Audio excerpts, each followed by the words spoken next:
March 9, 1943. 26, Murray Street. St. John, N.B. Dear Margie. Another day, darling. It's about 1 a.m. It seems funny going to school again, especially in the middle of the afternoon until late at night. Not getting up until 10 each morning is fine, but I seem to get a guilty feeling sleeping in so late after having to be up so early at camp. Breakfast at 10, dinner at 3 and lunch at 8 o'clock, some life, eh? There isn't much news this time, dear. I intended going for a walk and seeing some of the town, but started to read a story and didn't finish until nearly 1 o'clock. I then had to shave and clean up for school, so spent the balance of the time mending a couple of pairs of socks and practicing a little lettering. I am pretty poor on that. We'll have to get a drawing board of some kind for the room. The lad I came here with developed a cold on the way down. He went to see the medical officer last night and they sent him to the hospital. Rather a tough break, but better down here than in Petawawa, I would say. Guess this is about all the news, darling. Gosh, I wish you were here with me. This isn't much of a place, but you would make it a place by just being here. Well, night, dear. We'll write tomorrow. All my love to a sweet wife. As ever. Roger XXXXX. P.S. What do you think about coming down here? March 11, 1943. 26, Murray Street. St. John, N.B. Dear Margie. Well, darling, here it is Friday morning, or I should say noon. I didn't write last night. I felt pretty tired when I landed home and had a slight headache, so left it until this morning. However, you will receive it at the same time, as the mail isn't gathered until about 2 o'clock. Received a letter from Mother that was forwarded from camp. But none from there from you, so can expect a letter today or tomorrow. I understand that the mail is pretty slow to and from here. I am getting along a little better with my lettering and drawing at school. It will take time to adjust myself. I find bending over a board pretty hard work at first. It's getting easier all the time. I tried going for a walk around the harbor yesterday but didn't get very far. Everything is guarded, and I don't mean maybe. I wouldn't want to start throwing my weight around, wouldn't last long. Well, darling, what do you think about coming down?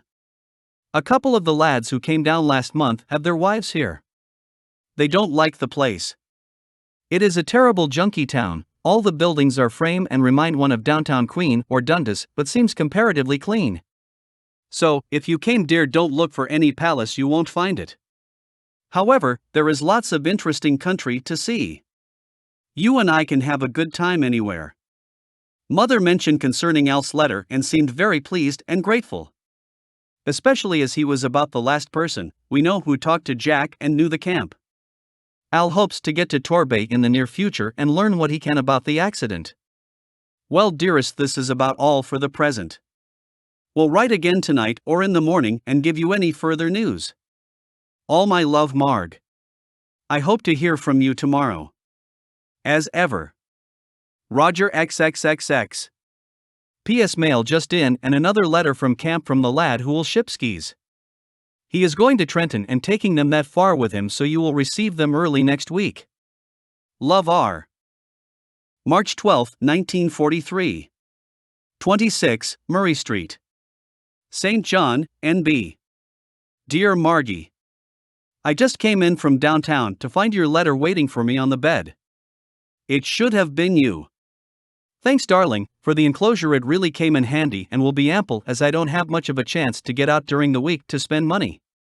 Yes, darling, I find the course more interesting all the time, and once I get my hands in shape I should be okay, but that will take a couple of weeks.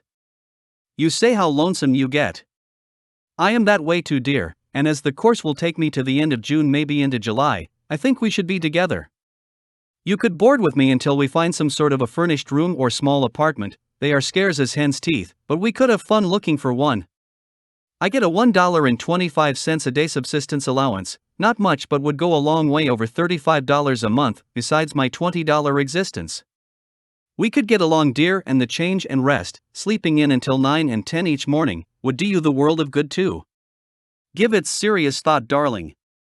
You mentioned skiing last Sunday. Yesterday it rained, and I mean rain in buckets full, and kept it up for about 4 hours. Today is very mild and spring-like, but with a heavy fog. The foghorn's going, certainly a mournful sound. I have found out that I can take pictures, but they are censured, that is, any pictures of the harbor or the docks, so when you come down, I hope we will get a few snaps for our album.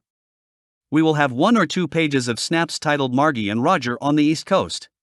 Sounds like a book title from one of the Scout series we used to read as a kid, doesn't it? Well, darling, guess this is all the news for the present. We'll drop a line tomorrow. All my love, Margie, to the sweetest wife in the whole world from your lonesome but hopeful husband. As ever, Roger XXXX.